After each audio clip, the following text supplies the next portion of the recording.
आई पंथ की अधिष्ठात्री को श्रद्धा भाव से नमन करें। आई पंथ की अधिष्ठात्री को श्रद्धा भाव से नमन करें।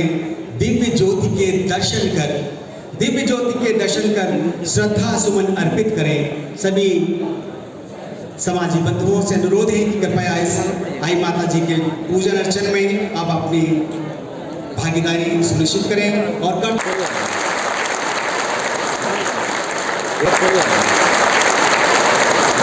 आराधना में आप सब ससम्मान आपका अभिवादन है। आई माता के चरणों में नमन वंदन करते हुए हमारे अतिथिगण और जगमगाती इस ज्योत से अपने अपने स्टाफ के सामने आपसे आग्रहपूर्वक अनुरोध करते हैं कि अपना स्थान इस बैठक व्यवस्था में ग्रहण करें। आज का कार्यक्रम शुभारंभ। सर्वप्रथम मां श्री आई जी के चरणों में नमन, धर्मगुरु दीवान साहब के चरणों में प्रणाम। सम्मानीय मंच, सदन में उपस्थित अखिल भारतीय श्री महासभा के समस्त पदाधिकारी, सभी ट्रस्टों के पदाधिकारी, अखिल भारतीय श्री महासभा महिला मंडल के समस्त पदाधिकारी, युवा एवं समस्त स्वजाति बंधु, आप सभी को मेरी ओर से जय माता जी की। आज अखिल भारतीय श्री महासभा के द्वारा आयोजित व्यापार, उद्योग एवं रोजगार सम्मेलन संपन्न होने जा रहा है। बहुत ही खुशी की बात है, आज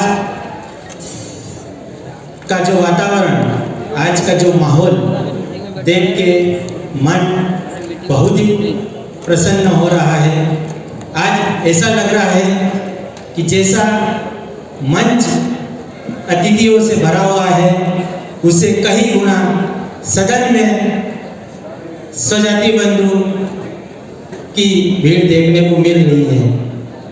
आज इस कार्यक्रम हमारे सैकड़ों वर्ष पूर्व हमारे पूर्वज लोग राजस्थान से जब मध्य प्रदेश आए थे, तब उन्होंने खेती बाड़ी का कामकाज शुरू करा था। उस समय देश में कृषि के क्षेत्र में काम करने वाले लगभग 80% लोग थे। आज खेतीबाड़ी में काम करने वाले मात्र 16% लोगों की जनसंख्या रह गई है। इसी उद्देश्य को ध्यान में रखते हुए आज हमारे प्रांतीय अध्यक्ष जी ने यह व्यापार उद्योग सम्मेलन का आयोजन करा कि आज के युवा साथी कृषि के साथ साथ व्यापार के क्षेत्र में भी अपना कारोबार बढ़ाए, अपने व्यापार बढ़ाएं। इसी के साथ आज हमारे मंच पर जो भी अतिथि हैं वो हमें व्यापार के क्षेत्र में, कारोबार के क्षेत्र में आगे कैसे बढ़े, उसे उनका मार्गदर्शन प्राप्त होगा, उचित मार्गदर्शन मिलेगा, ताकि हम अपने व्यापार के क्षेत्र में, अपने कारोबार के क्षेत्र में आगे कैसे बढ़े। यह हमारे मंच से आज पूरे सभी स्वजाति बंधुओं को, युवा साथियों को मार्गदर्शन मिलेगा। इसी उद्देश्य के साथ, समय के साथ हमें भी चलना है। खेती के साथ साथ व्यापार में भी समाज आगे कैसा बढ़े, इसी उद्देश्य को लेकर आज इस भव्य आयोजन का कार्यक्रम रखा गया है। इन्हीं शब्दों के साथ मैं अपनी वाणी को विराम देता हूँ। जय माता जी। से पधारे हमारे समाज जन के बंधुओं, मंचासीन अतिथि, मैं आपका सबका हार्दिक स्वागत करता हूँ। सीधी बात करते साथियों, हमारा मुख्य कार्य खेती का था। चूँकि हम रहने वाले उत्तर राजस्थान के हैं, वहाँ से आए हैं और खेती में काम करते हैं। कृषि कार्य हम अच्छे करने के बावजूद व्यापार में हम लगे, लेकिन व्यापार में हम बहुत पीछे आए। मेरा भी बिल्डिंग मटेरियल का व्यापार है। जब मैं इस व्यापार से जुड़ा तो बहुत सी चीज़ें, तो बहुत सी तकलीफें हमें भी सामना करना पड़ा। इतनी थी कि हमें कोई बताने वाला नहीं था कि कौन सी चीज़ें कहाँ से करना है, क्या खरीदी करना है। तमाम तरह की परेशानियों का सामना करा और 2014 मई महीने में आयुष ट्रेडर्स से हमने चालू करा। आज 2022 तक हमारा व्यापार एक अच्छी पोजीशन चला गया है और अच्छा खासा हमारा टर्नओवर भी है। अभी हमने हमारे गंधवानी में, मैं अकेला नहीं हूँ, हमारे जितने भी साथी आज बहुत से साथी यहाँ पे हमारे साथ में आए हैं। हमने हमारे गांव में अपने अपने क्षेत्र में सर्वोत्तम कार्य किया है। मेरे सामने कई आए हैं, अंतिम भाई और आए हैं, उनका इंडियन ऑयल का पंप है, वह अपने संभाग में 2021-22 में सर्वोत्तम उपलब्धि हासिल करी है। इसी तरह मेरे स्वयं मित्र भांजा एंटरप्राइजेस है, कृषि मशीनरी में बहुत अच्छा कार्य करा है। दवाइयों में हम दवाई बिजनेस में गंधवानी में हम सिरमौर है, कपड़ा व्यवसाय पूरा गंधवानी में यहाँ सिरवियों के हमारे समाजजनों के हाथ में है। मेरा ये है कि सबसे पहले हम अपने गांव में सशक्त बने, क्योंकि जब हम एक गांव का सशक्त निर्माण करते हैं, एक सशक्त समाज बनाते हैं, एक सशक्त राष्ट्र का हम निर्माण करते हैं। मैं इस मंच से कहना चाहूँगा कि जो मुझे अनुभव है, मेरा ज्ञान है, हमारे समाज के बंधु कोई भी मुझे देना चाहता है तो मुझे संपर्क करेगा। मेरे से जैसी भी सहायता होगी, जिस तरह की भी होगी, मैं उनकी करूँगा। और मैं पुनः बहुत बहुत धन्यवाद देना चाहता हूँ अपना समाज बंधुओं के कि मुझे इतना मान सम्मान दिया कि मैं आज बहुत ही भाव विभोर हो गया हूँ। मैं पूरा ऋणी हो गया हूँ और मैं कोशिश करूँगा कि मैं किसी भी तरह अपने अच्छे कार्य करके, दूसरों की मदद करके इस ऋण को थोड़ा चुका सकूँ। समय की कोई पाबंदी है, इसलिए मैं अपना स्थान ग्रहण करता हूँ। धन्यवाद साहब। आई माता जी के से चरणों में मेरा नमन और सदन को मेरा जय माता जी। मैं अभी से मेरा काम चालू किया था और आज मेरी स्टोन क्रेशर है लोहारी में। स्टोन क्रेशर लगाने में कुछ समस्या आती है शासकीय, उसमें भी मेरे मामा जी सामने बैठे हैं कुमार साहब, उन्होंने बहुत सारी बाधाएं दूर कर दी और मुझे स्टोन क्रेशर में जो भी दुविधाई उसमें बहुत सारा सहयोग मिला समाज जन का। और आज मेरी गिट्टी फैक्ट्री बढ़िया चल रही है। गिट्टी फैक्ट्री में संबंध में जो भी मुझसे जानकारी चाहिए या कहीं भी समस्या आती है तो मैं उस पर तत्पर रहूँगा समाज के लिए। जय माता जी। जय माता जी। आज पधारे हो सभी स्वजाति बंधुओं को। हमने बदनावर में 1994 में एक छोटे से मैकेनिक की दुकान से मशीनरी पंप का स्टार्ट किया था और आज हमने काफ़ी अच्छा काम किया है। लगभग हमारा वार्षिक टर्नओवर 5 करोड़ के लगभग है। और किसी भी समाज बंधु को अगर मशीनरी में कोई जानकारी या आवश्यकता मेरे जैसी लगे तो उसके लिए मैं तैयार हूँ। जय माता जी। सादर अनुरोध है, बोलो आई मात की माँ जगत जननी आई माता के चरणों में नमन। सम्मानित मंच, उपस्थित मध्य प्रदेश के प्रत्येक गांव से पधारे हुए मेरे वरिष्ठ समाजजन को मैं चरण नमन करता हूँ, वंदन करता हूँ। बंधुओं, एक बड़ा सौभाग्यशाली दिन है आज का कि सिरवी समाज ने व्यापार उद्योग का एक भव्य सम्मेलन यहाँ पे आयोजित किया और उसकी भव्यतम सम्मेलन के आप भी सब आगे होने जा रहे हो।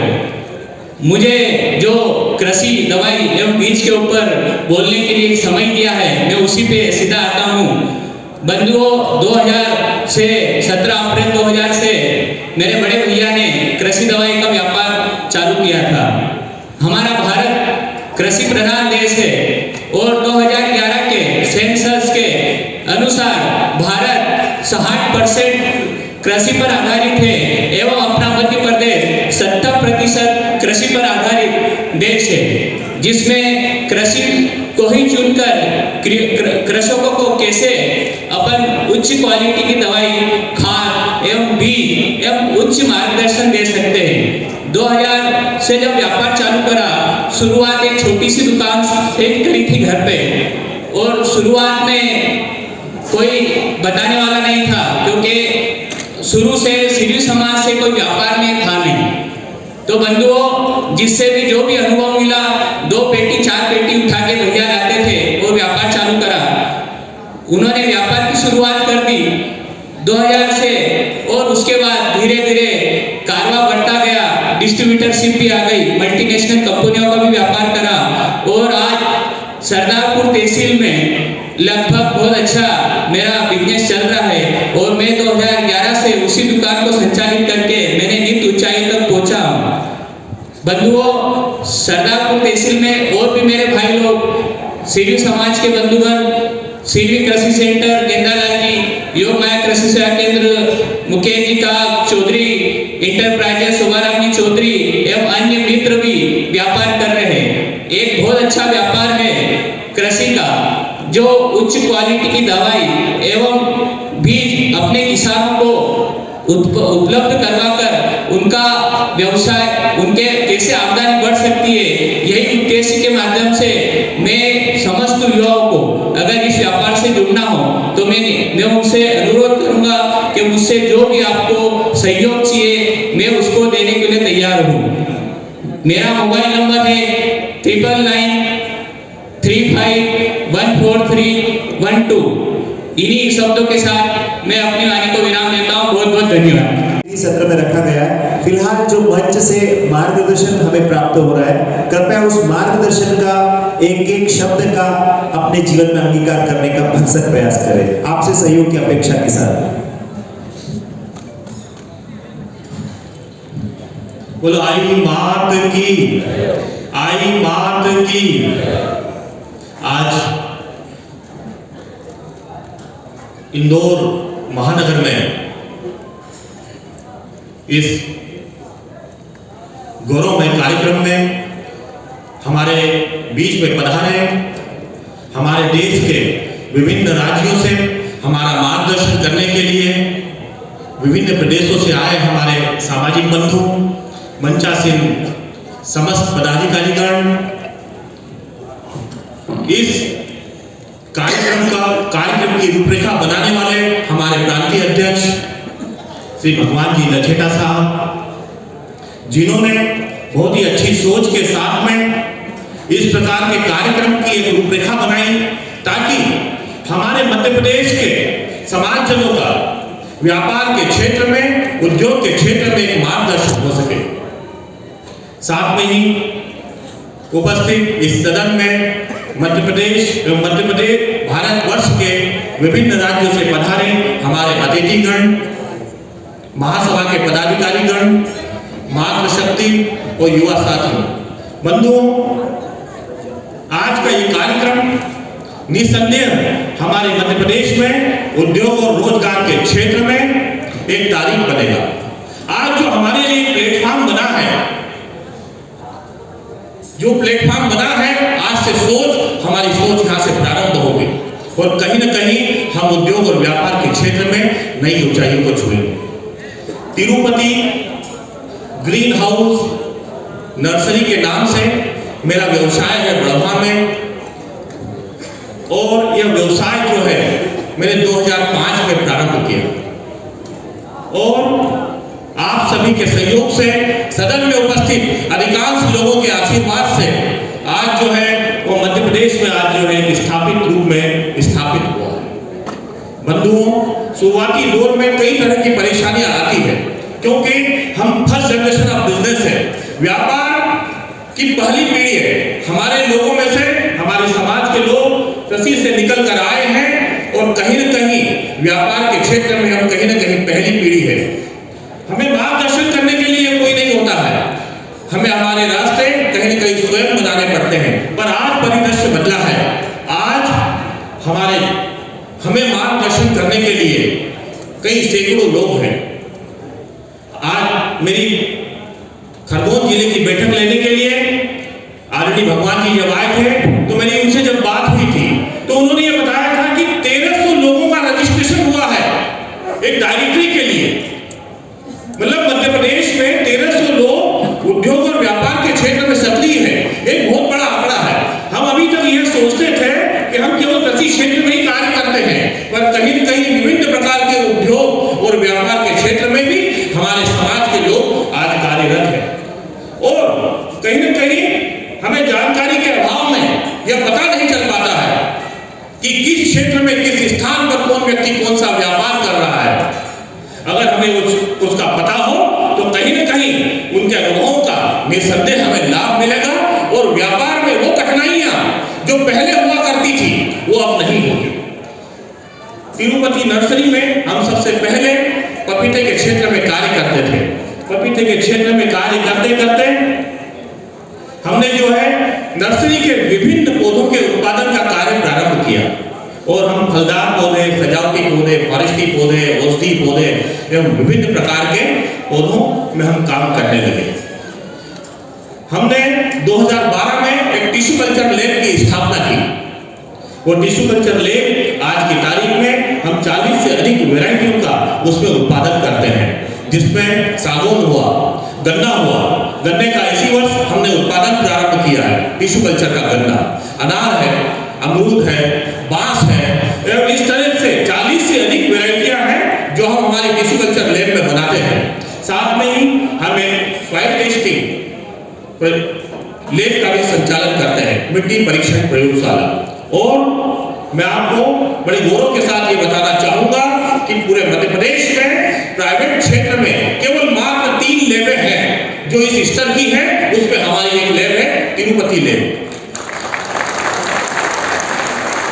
फुल्ली ऑटोमेटिक मशीनों के द्वारा मिट्टी के सैंपलों की जांच की जाती है एवं उसके साथ में हमारे कृषकों को उसके फसल के अनुरूप कि वो किस फसल को बोने वाले हैं उसका एक रिकमेंडेशन तैयार किया जाता है ताकि उसे कृषि में लाभ मिल सके। इसके साथ ही हम एक बायो फर्टिलाइजर की लैब भी चलाते हैं। इस बायो फर्टिलाइजर की लैब में बैक्टीरिया बेस्ड फर्टिलाइजर्स का उत्पादन करते हैं। ये bacteria based fertiliser PHP, rhizobium, azotobacter, mycorrhiza, इस तरह से 16 से अधिक उत्पादों का हम उत्पादन करते हैं और आने वाला समय यदि इसी प्रकार की खेती की ओर जो है मुड़ेगा और इसी बैक्टीरिया की खेती पर आएगा। साथ में ही हम जो है एक प्लास्टिक की फैक्ट्री भी चलाते हैं। इस प्लास्टिक की फैक्ट्री में हम हमारी नर्सरी में उपयोग होने वाली जो ट्रे होती है, सीडलिंग ट्रे, HIPS का ट्रे होता है, वो HIPS का ट्रे बनाते हैं।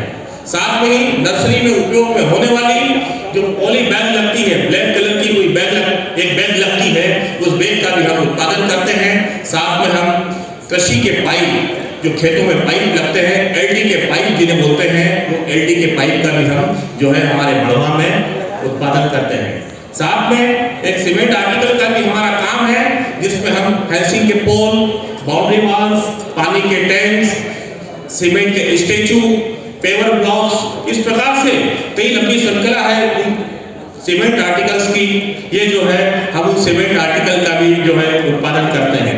बंधुओं, इन सभी क्षेत्रों में अगर किसी स्थान पर आप लोगों को मेरी कहीं आवश्यकता होती है तो आप जो है निसंकोच जो है इसकी राय के लिए इस संबंध में कोई भी चर्चा करना हो तो जो है मुझसे बिल्कुल जो है शेयर कर सकते हैं। और मैं एक राय और देना चाहूंगा, हम कहीं ना कहीं छोटे कस्बों में जो है व्यापार भी करते हैं और बहुत सारे कस्बों में हम लीडिंग रोल में हैं। जैसे मैं पिपलिया क्षेत्र का नाम बताऊंगा, वहाँ किराना क्षेत्र में हमारा एकाधिकार है। मैं बड़वा का नाम बताऊंगा, वहाँ हमारा कृषि क्षेत्र में एकाधिकार है। तो कहीं ना कहीं हमें इन क्षेत्रों को छोड़कर भी विभिन्न क्षेत्रों में हमें सैकड़ों क्षेत्र हैं व्यापार उद्योग के, उन क्षेत्रों में कहीं ना कहीं हमें हमारी आजमाइश करना चाहिए और कहीं ना कहीं एक बड़े स्तर पर हमें अपने आप को स्थापित करने की एक सोच बनाना चाहिए। मैं इसके साथ ही जो है अपनी वाणी को विराम देता हूँ। मैं अपना मोबाइल नंबर जो है आपको बताता हूँ, 9479457713। बहुत बहुत धन्यवाद। सम्मानीय मंच, कार्यक्रम में आए सभी भाई एवं बहनों, मैं आपको जय माता दी कहती हूँ। थोड़ा डर भी लग रहा है क्योंकि मैं पहली बार बोल रही हूँ और मैं इस कार्यक्रम के भाइयों को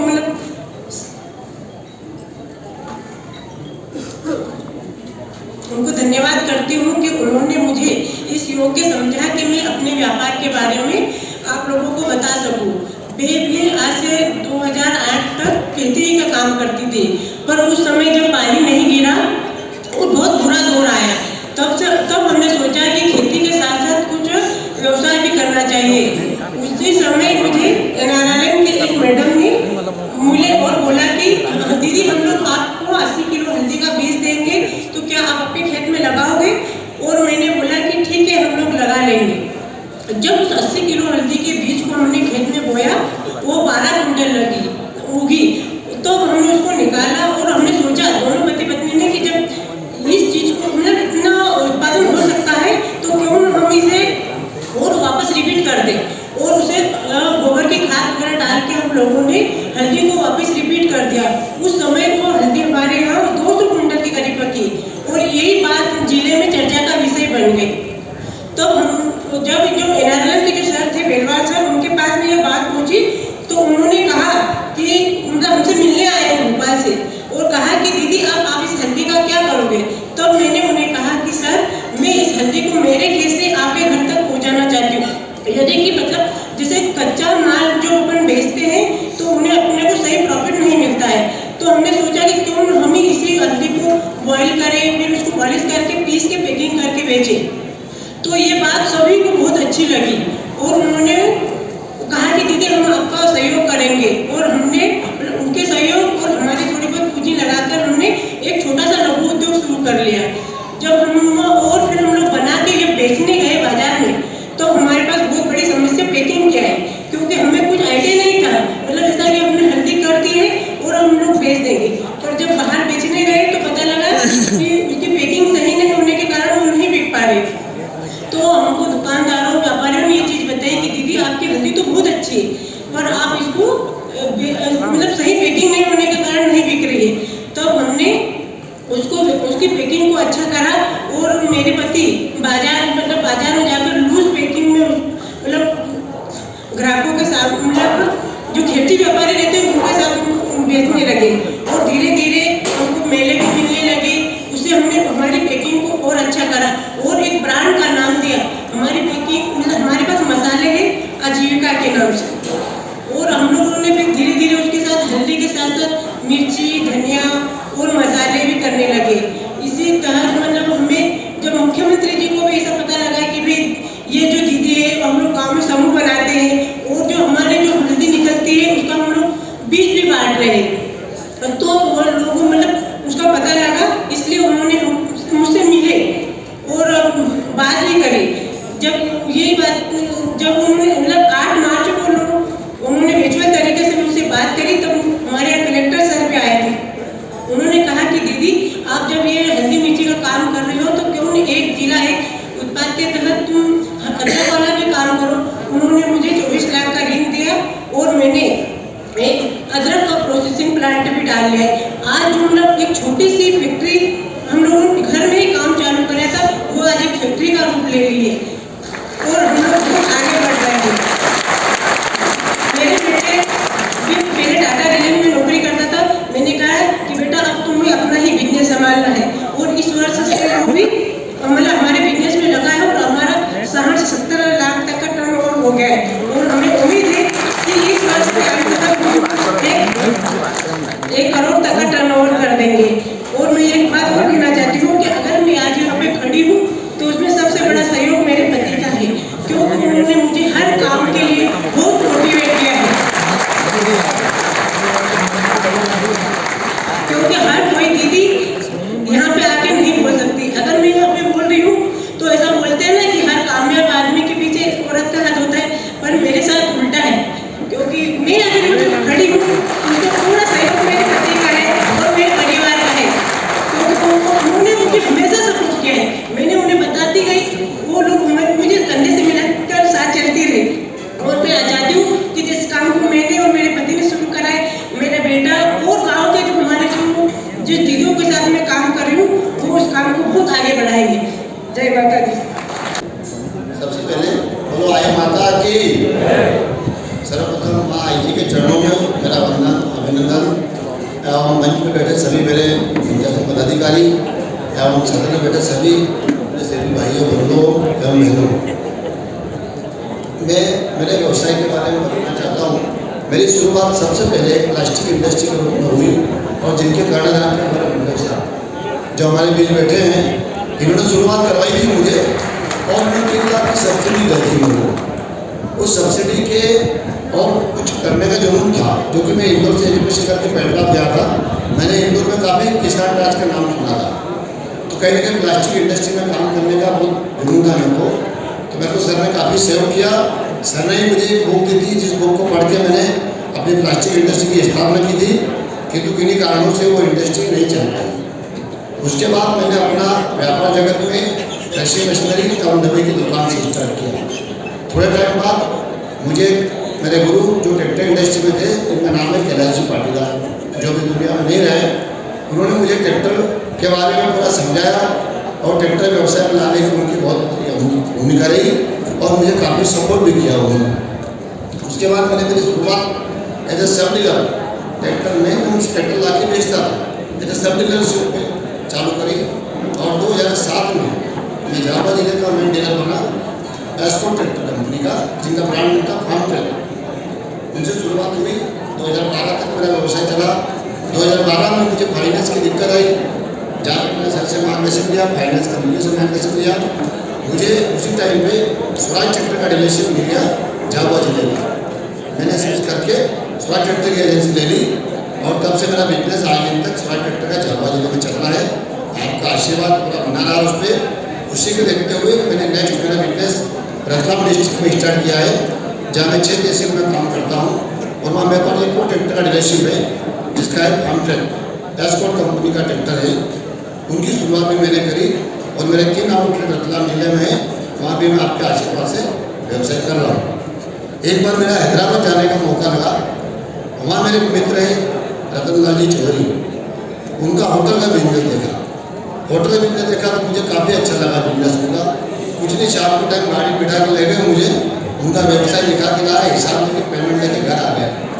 मैं काफ़ी उनसे प्रभावित हुआ और मैंने उसको भी करने का सोचा। कहते ना, कोशिश करने वालों की हार नहीं होती है। मैंने उसी को लगातार प्रयास करता रहा और मैंने अपना 2021-22 में होटल रॉयल पैलेस के नाम से होटल बनाया है, जो भी आपके आशीर्वाद से बढ़िया चल रहा है। इन सभी तीनों बिजनेस के बारे में एवं ऑटोमोबाइल सेक्टर के बारे में या किसी फाइनेंस कंपनी में यदि कोई जॉब करना चाहता है तो मैंने कुछ अपने श्री भाइयों को जॉब में लगाया भी है। कुछ श्री भाइयों को गाइडेंस करके दुकान भी डलवाई है। आज बड़े खुशी का विषय है कि पेटना से छोटे क्षेत्र में जहाँ जिन लोगों का तरफा होल था, वहाँ हमारे सभी समाज का काफ़ी होल नहीं था। हमारे यहाँ पर काफ़ी व्यापारी आए हुए हैं जिन्होंने डिफरेंट फील्ड में व्यापार स्टार्ट किया। जब उनको मेरी ज़रूरत लगी, मैंने तन मन धन से उनका साथ दिया, आगे भी देता रहूँगा। हर व्यापारी, मैं चाहूँ कि हर सभी बंधु अपने व्यवसाय के साथ साथ या अपने कृषि दुकानदारी के साथ साथ व्यापार में जरूर आए और जो भी मुझे बनेगा मैं पूरा सहयोग करने को तैयार हूँ। मेरा नाम प्रकाश चौहल है। मेरा मोबाइल नंबर है 9755 467 898। मैं पूर्व में खेती किसानी पर आधारित था। खेती अशिक्षित थी। खेती में खर्च चलाने में भी परेशानी आती थी। फिर मैंने सोचा खेती के साथ कोई व्यवसाय किया जाए। सन 1992 में मैंने किराना व्यवसाय शुरू किया। माँ बेटी की कृपा से सन 2013 में मुझे हिंदुस्तान पेट्रोलियम पंप का आवंटन हुआ, जो आज बर्फा फिलिंग स्टेशन के नाम से संचालित है। और आज मेरी किसानी व उत्पादन व्यवसाय सुचारू रूप से संचालित हो रहे हैं, उन्नति की ओर अग्रसर है। कोई भी कार्य सच्ची लगन व मेहनत से किया जाए तो सफलता निश्चित है। मुझे इस मंच पर सम्मान और बोलने का अवसर मिला। मैं अखिल भारतीय श्री महासभा मध्य प्रदेश का आभार व्यक्त करता हूँ व आपके इस प्रशंसनीय कार्यक्रम के लिए धन्यवाद देता हूँ। मेरे बिजनेस से संबंधित किसी समाज बंधुओं को कोई मदद या सलाह की जरूरत हो तो मेरे लायक जो भी सेवा होगी मैं दूंगा। धन्यवाद। जय माता।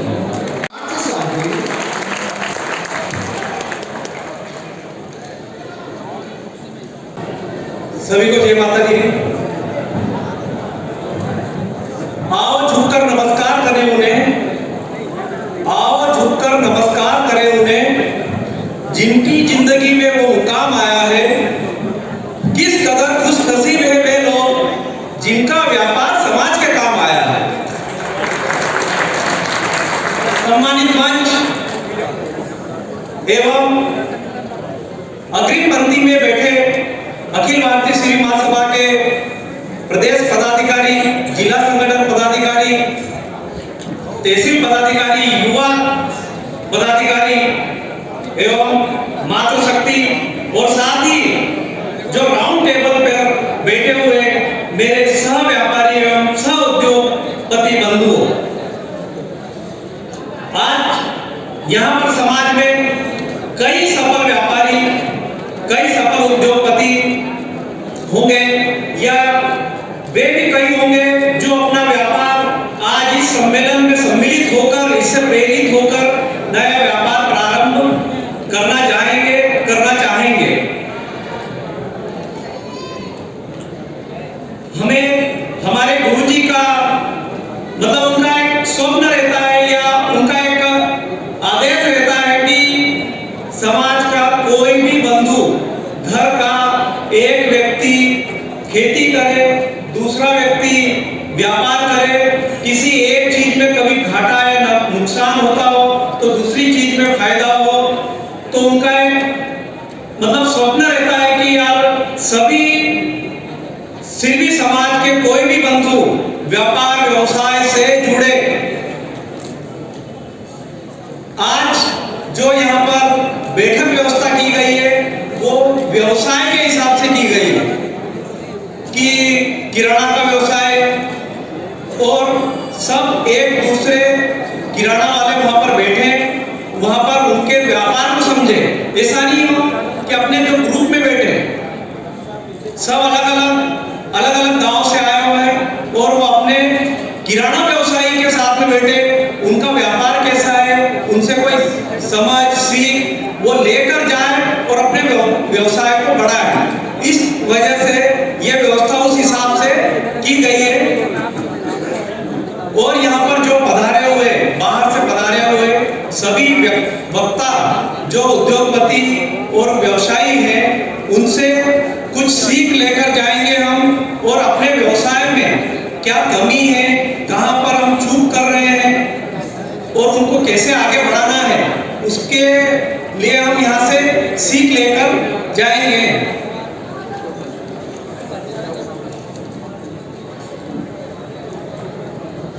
सभी से निवेदन है कि अपने व्यवसाय के हिसाब से यहाँ पर जितने भी स्टॉल लगे हुए हैं, लगभग 22 स्टॉल यहाँ पर लगे हुए हैं, वो अपने व्यवसाय के हिसाब से उस स्टॉल पर विजिट जरूर करें। वहां पर उस स्टॉल पर उस व्यवसाय के संबंध में विशेषज्ञ लोग बैठे मिलेंगे आपको, वो आपको उस व्यवसाय के संबंध में आपको उसकी जानकारी या उसके बारे में बताएंगे, वो सीख लें वहां से भी। मैं भी ऑटोमोबाइल बिजनेस से 2003 से जुड़ा हुआ हूँ। जब हमने ये बिजनेस स्टार्ट किया था ट्रैक्टर का, 2003 में एक पेपर एड देखा था हमने कि यार ये ट्रैक्टर की एजेंसी आने वाली है। तो पहले हम खेती से जुड़े हुए थे, बाद में हमने सोचा कि चलो यार ये हम व्यवसाय चालू करें, पर उस टाइम पे हमको इस बारे में कोई ज़्यादा नॉलेज नहीं था।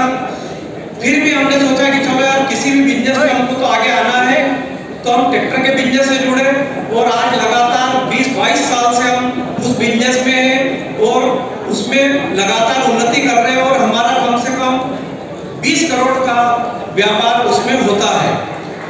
उसके बाद में हमने 2011 में उसी ऑटोमोबाइल बिजनेस में 2 व्हीलर बिजनेस में उतरे। बजाज बाइक का बड़वानी जिले की डिस्ट्रीब्यूटरशिप हमने ली और उसका भी आज लगातार हम 10 साल से बिजनेस कर रहे हैं और उसमें भी 20 करोड़ का व्यापार हम कर रहे हैं।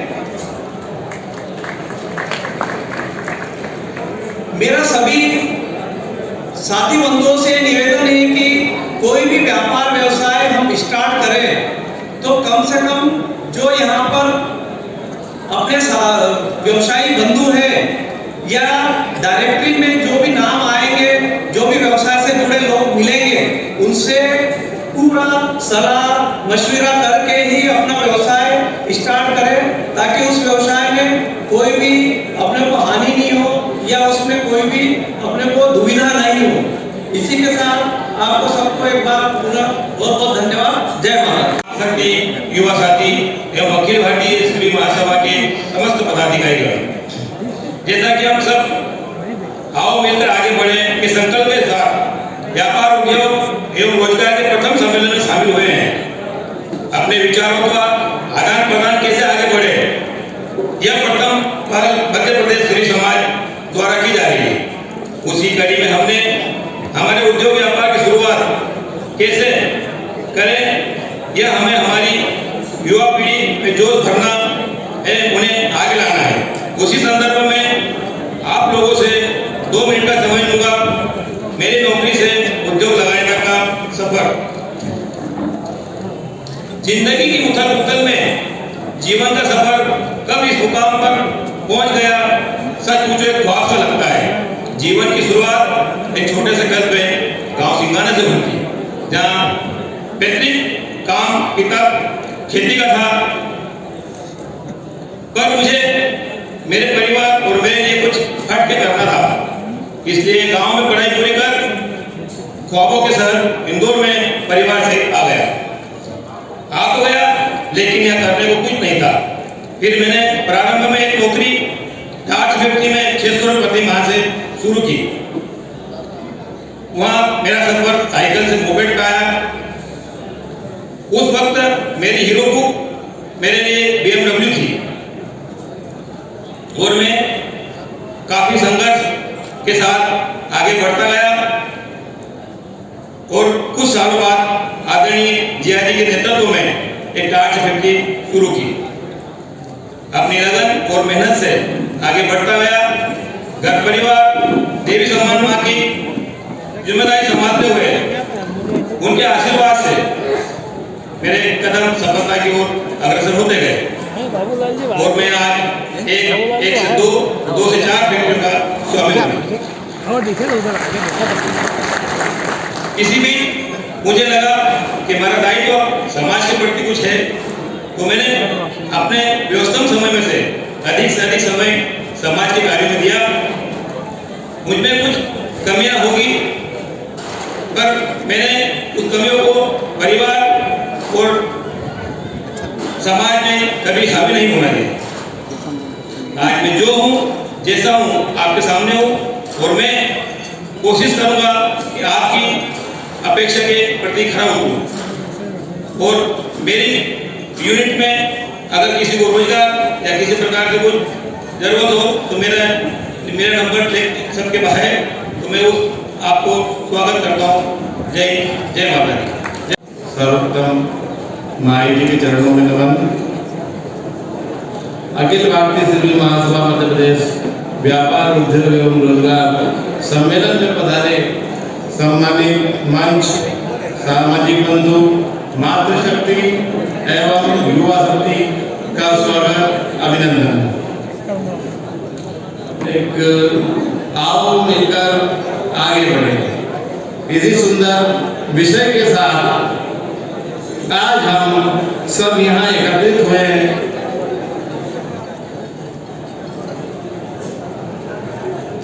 अगर उद्योग होगा तो व्यापार होगा और व्यापार से ही रोजगार के नए नए अवसर उत्पन्न होंगे।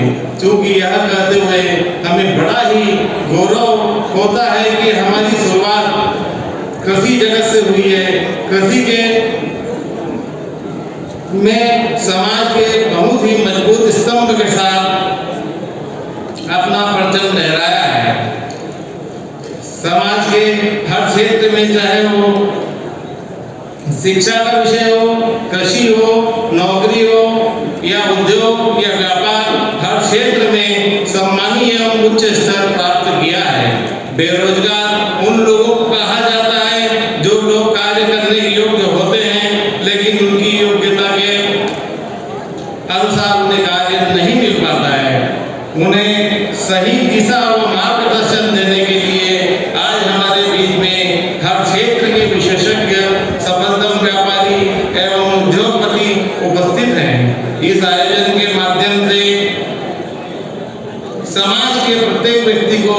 रोजगार मिलेगा। हमें कुछ आवेदन प्राप्त हुए थे जिसे हमने संगठन तक पहुंचा दिया है। मैं आह्वान करना चाहता हूं हमारे व्यापारी एवं उद्योगपति महानुभावों साथियों से कि समाज में ज़्यादा से ज़्यादा रोजगार के अवसर पैदा करें, चाहे कृषि जगत से हो, व्यापार से हो, उद्योग के माध्यम से हो। इससे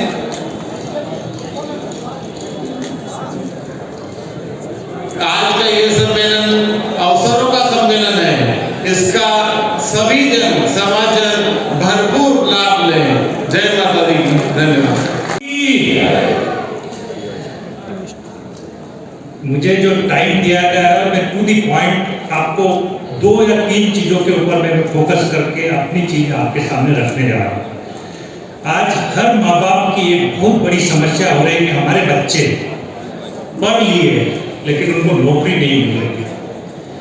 अब वो पढ़ लिए नौकरी नहीं मिल रही है तो नौकरी मिले तो उसके लिए क्या करना चाहिए।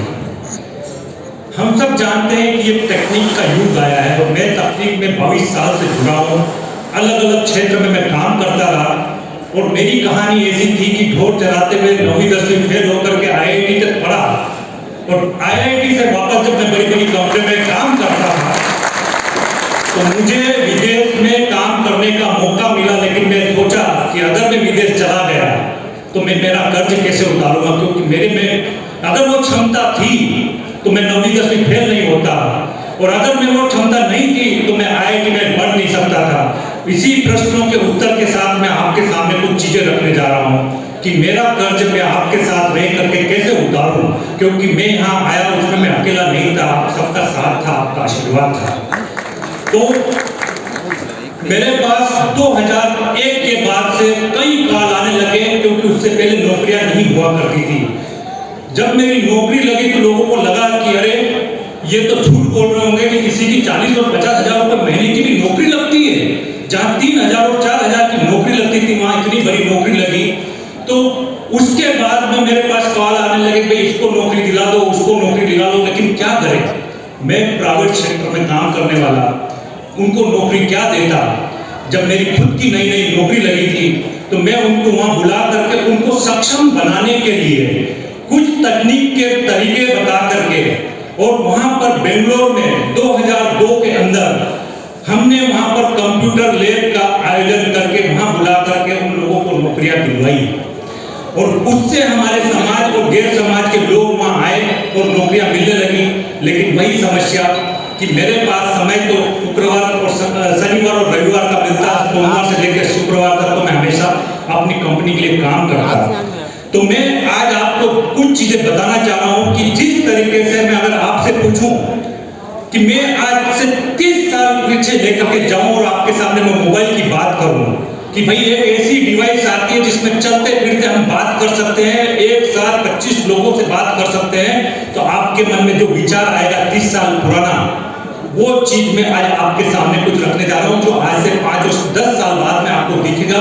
क्योंकि मैं उन कंपनियों में काम कर रहा हूँ जहां पर टेक्नोलॉजी का रिसर्च होता है।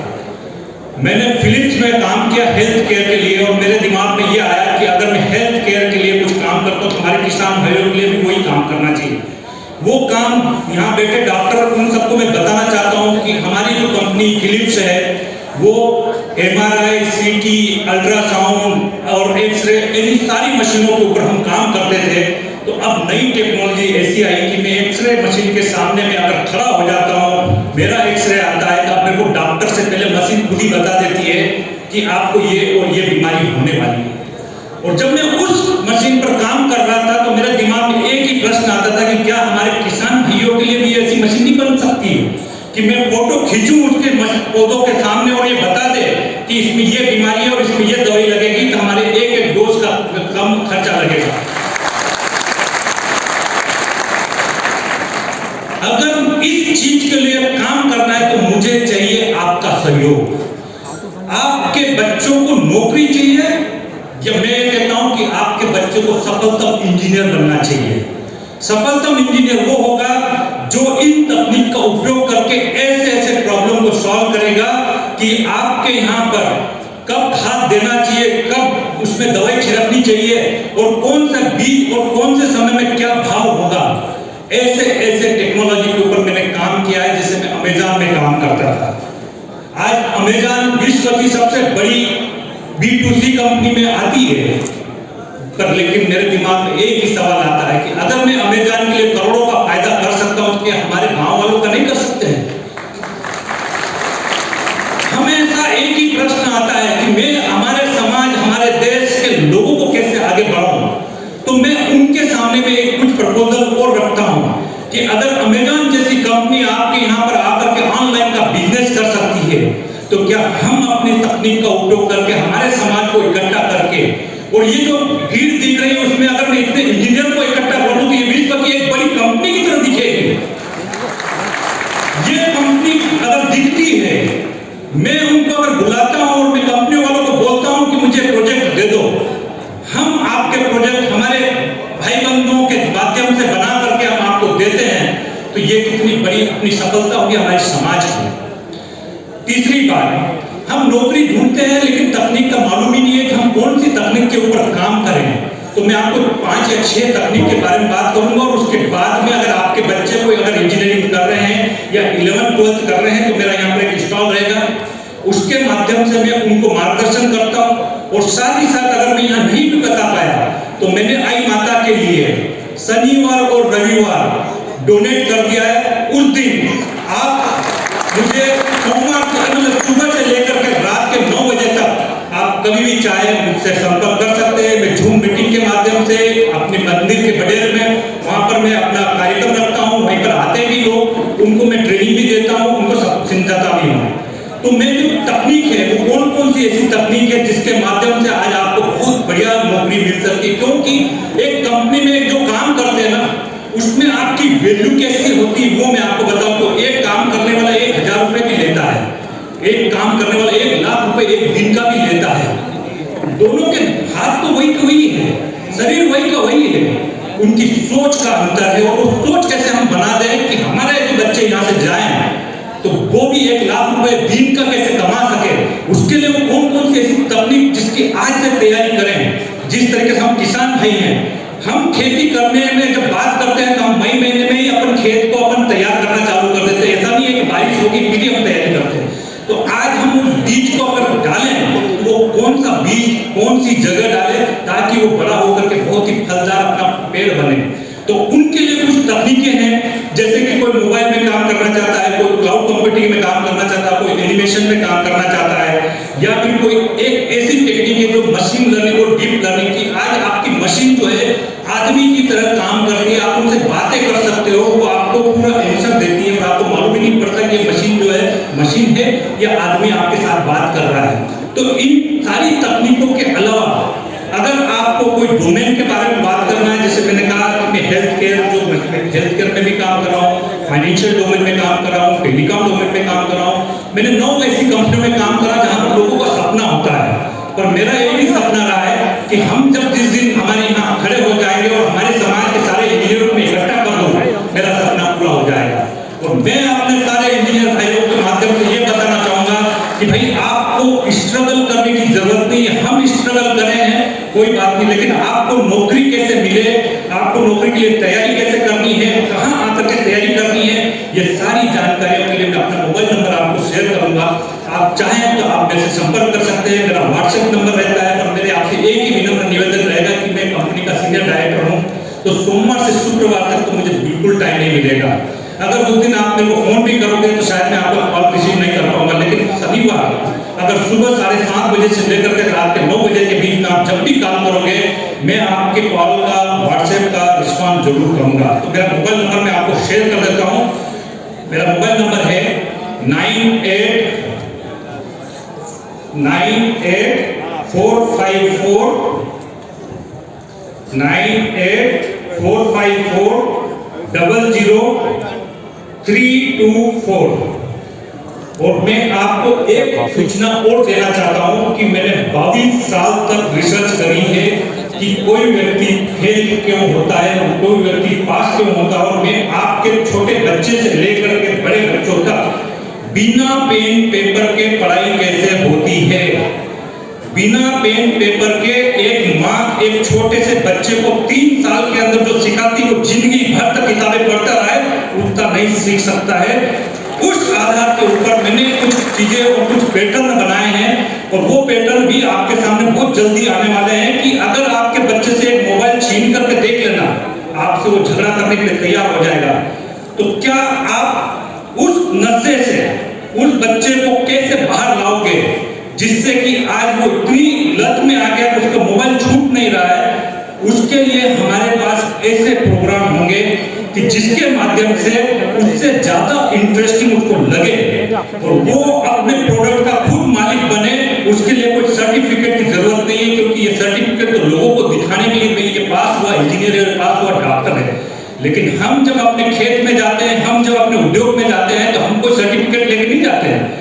वैसे ही मैं आपके बच्चों के लिए कुछ ऐसे प्रोडक्ट बना करके ला रहा हूं कि अगर आपके घर के बाहर नेम प्लेट बने, मैं 1 मिनट बोलूंगा बस, 1 या 2 मिनट, उसके बाद मैं अपना विराम करता हूं कि अगर आपका बच्चा अगर घर में बैठ करके नेम प्लेट बनाता हो, वो भी 5वीं का बच्चा हो, अगर वो आपके सॉफ्टवेयर बनाने के लिए तैयार हो, मैं उनको मदद करने के लिए तैयार हूं। 5वीं 6वीं का बच्चा भी वेबसाइट बना पाएगा। आपके बच्चा अगर मोबाइल एप्लीकेशन बनाना है तो वो भी आपके साथ आएगा और उसके लिए हमारा पूरा एक सेटअप तैयार होने वाला है बेंगलोर के माध्यम से, फिर पूरे अलग अलग क्षेत्र में वो चालू होगा। मेरा एक ही उद्देश्य है कि हमारे बच्चे जो है वो हमारे समाज के, हमारे घर की धरोहर है, हमारे आँख के तारे हैं और उनको हम, अगर आप टाइम नहीं भी दे पाते तो कोई बात नहीं, लेकिन जिस तरीके से अगर आपको दर्द होता है तो डॉक्टर के पास जाते, एक गोली देता है, इलाज कर देते हैं। हम भी आपके बच्चों के लिए वो सिस्टम लेकर के आ रहे हैं कि अगर आप टाइम नहीं दे पा रहे या आपको नहीं मालूम कि आपके बच्चों को कैसे आगे बढ़ाएं, तो हम उस चीज को आपके साथ लेकर के आए कि आपका बच्चा और भी सफल हो, हमारे बच्चे सबसे सफल हो। इसी कामना के साथ आई माता की जय बोलते हुए मैं आपसे विदा चाहूंगा, मैं अपनी वाणी को विराम देना चाहूंगा। आई माता की नमस्ते, बोलो आई मात की जय। और सबसे पहले भारत माता को नमन करने के लिए बोलो भारत माता की जय। बैठे हुए सभी मंचाधीश, सामान्य मंच और यहाँ बैठे हुए मेरे बुजुर्ग भाई बंधु, मेरी माताएं और मेरी बहनें, मेरा सबसे आपको अनुरोध है, मैंने कोई चीज क्रिएट नहीं की है। मैं हमेशा व्यापार करने को मैं ज्यादा प्रायोरिटी कभी नहीं देता हूं। मैं आपको एक ही चीज बोलता हूं, सबसे पहली शुरुआत आपने अपने खुद से करनी चाहिए। मैंने सबसे पहला कलेक्शन, क्योंकि ये सेशन हो सकता है आपके लिए 15-20 मिनट ज्यादा हो, लेकिन ये सेशन आप सभी के लिए ये बहुत इंपॉर्टेंट है। क्योंकि अक्सर क्या है ना कि अपन घर वाले हमको बहुत अच्छा बनाने की कोशिश करते हैं, पर हमारे जैसे नालायक बच्चे कभी अच्छा बन नहीं पाते। और इसके लिए हम कभी कभी सोचते हैं हमको एनवायरनमेंट बराबर नहीं मिला, हमको वातावरण ठीक नहीं मिला और हम इस मुख्य धारा से हट के काम करते हैं। तो मैंने अपना शुरुआत अपने बचपन की, और मैं हमेशा लोगों को बोलता हूँ कि मेरे लिए मेरा पास्ट, वो मेरे लिए मेरा करियर और आने वाले युवाओं के लिए एक उदाहरण के तौर पर रहेगा। क्योंकि जो एक घर का सबसे नालायक बच्चा, जिसको घर में मेरे पिताजी ने सुधा रखने के लिए इनकार कर दिया कि इसको हॉस्टल में डाल दो, इतना नालायक बच्चे को घर पे भी डालेंगे। और दोस्तों मैं बताना चाहता हूं, क्योंकि सबसे बड़ा ट्रांसफॉर्म आपको अपने आप से करना पड़ेगा। आज के युवा आप जहां कहां रहे, आज के युवा बदला जा रहे हैं, नशे कर रहे हैं, किसी के साथ में बैठ रहे हैं, कहां खड़े हो रहे हैं, किसके साथ बैठना, किसके साथ उठना, किस वातावरण में रहना। क्योंकि आपका कल्चर जो डेवलप होगा वो आपके वातावरण से डेवलप होगा। जो बच्चा बचपन में नशों से अपना करियर स्टार्ट किया, मैंने पढ़ाई कभी की नहीं, मैं तो सबसे बड़ा धन्यवाद दूंगा एमपी वालों को कि राजस्थान से ज्यादा पढ़े लिखे लोग यहाँ पे, हमारे राजस्थान में अक्सर देखो हमने सब सीधी समाज से आते हैं और हम सब खेती बाड़ी वाले। हमारे पूर्वजों को पता था कि कि पढ़ाई लिखाई क्या होती है, जबकि पढ़ने का वातावरण हमारे यहाँ भी अच्छा था, लेकिन पढ़ाई के लिए गाइड करने वाला और कोई पढ़ाई के लिए डेडिकेशन के साथ काम करने के लिए कोई बोलता नहीं था। मैंने खुद 12th तक एजुकेशन किया और मैं जब 9th 8th तक पढ़ाई किया तब तक मैंने बीड़ी, सिगरेट, तंबाकू, गुटखा, दारू ये सब किया। अब आप बोलेंगे आपने शुरुआत कब की? और अक्सर ये चीज आपके घर से शुरुआत होती है। जब आपके बड़े बुजुर्ग कोई बीड़ी पीता है, कोई सिगरेट पीता है, कोई ड्रिंक करता है, कोई दारू पीता है, कुछ करता है, तो आप सोचते हैं कि आपके बच्चे सुधर जाए। ये कभी नहीं हो सकता। सबसे पहली सुधार आपको अपने घर से करनी है। मैं लोगों को देखता था, छोटा था, 2 साल 3 साल मेरे हिसाब से रहूंगा, कोई बीड़ी पी के टूटने आ देता तो हमको लगता था अरे वो पी रहा था, हम क्यों नहीं पिए। 2 साल 3 साल से मैं पीना चाहता था। सर ये आप लोगों के लिए आज से ट्रांसफॉर्म होगा कि 14 साल की एज तक जिसने हाईली नशा और ड्रग एडिक्टेड होने के बाद में 14 साल को मेरे फादर ने तब आके मुझे एक ऐसे हॉस्टल में डाला कि जहां जाके एक जेल थी जेल, और मैंने उसको एक पॉजिटिव वे में क्रिएट किया, क्योंकि वहां पे आदमी को हर चीज की परमिशन लेनी पड़ती। लेकिन अक्सर क्या होता ना, जो हॉस्टल में भी हम बच्चों को डालते ना, तो बच्चा या तो ज्यादा से ज्यादा बिगड़ जाता है और फिर या तो ज्यादा ही सुधर जाता है। मैंने उसको पॉजिटिव वातावरण में लिया। मैं एक संस्था में रहा, जैन संस्था थी, लेकिन मैंने अध्यात्म की तरफ अपना ध्यान आकर्षित किया। बुरा ना करना, बुरा ना कराना और बुरा करने वाले को ना भला जानना, इस विचारों के साथ मैंने अपना करियर आगे शुरुआत की। और मैंने 14 साल की एज में सारे नशे छोड़े। उसके बाद लगभग 28 साल हो इस चीज को वापस कर। तो पहला ट्रांसफॉर्म आपको अपने खुद से करना चाहिए। उसके बाद रहा पढ़ाई। पढ़ाई बहुत जरूरी है, एजुकेशन बहुत जरूरी है, और एजुकेशन के साथ अगर आप बिजनेस करोगे तो शायद आपको सक्सेस बहुत ज्यादा मिलेगी। लेकिन करें क्या? हमें तो एजुकेशन भी नहीं थी, पढ़ाई तो आई नहीं।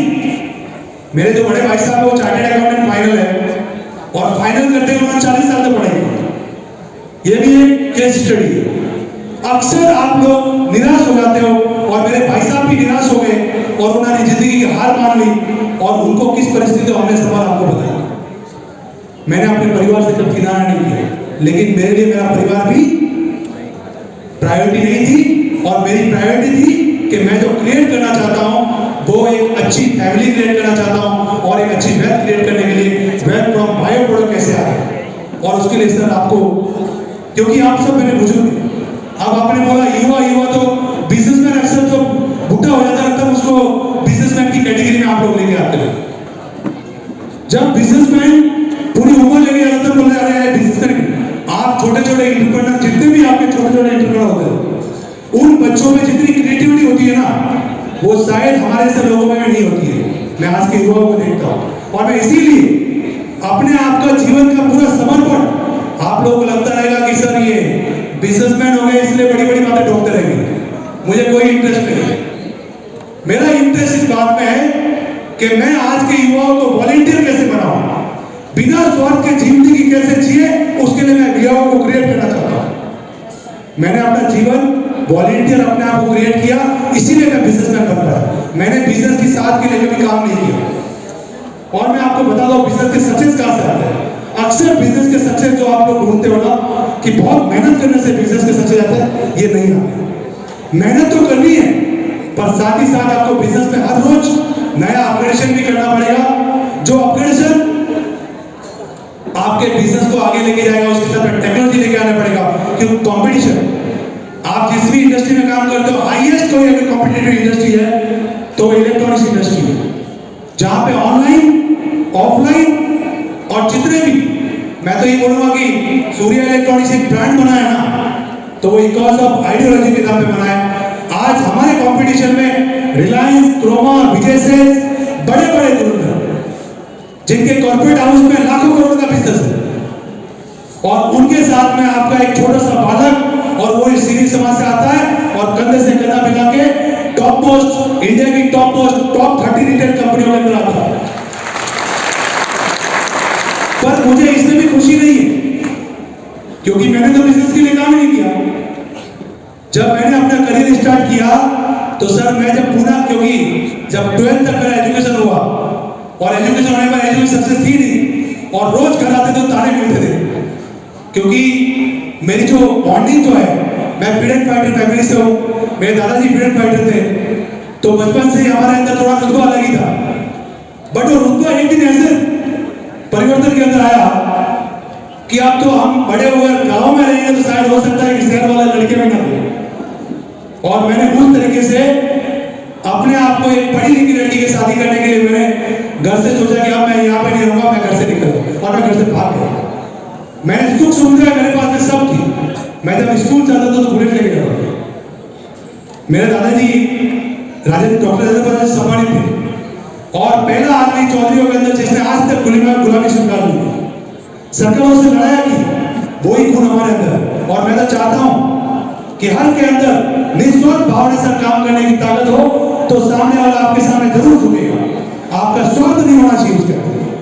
जब जब आपके अंदर स्वार्थ आएगा, आप सामने वाले को कन्विंस नहीं कर सकते हो। और मेरे दादाजी शुरू से ही समाज सेवा के अंदर है, लेकिन जब मेरे घर में मुझे ताने मिलते थे, जब मैंने घर से भाग गया और मैंने अपना मुकाम खुद खड़ा करने की कोशिश, जो लड़का स्कूल जाने बुलेट पे जाता था, उसने डेली साइकिल पे 50 किलोमीटर चलेगा।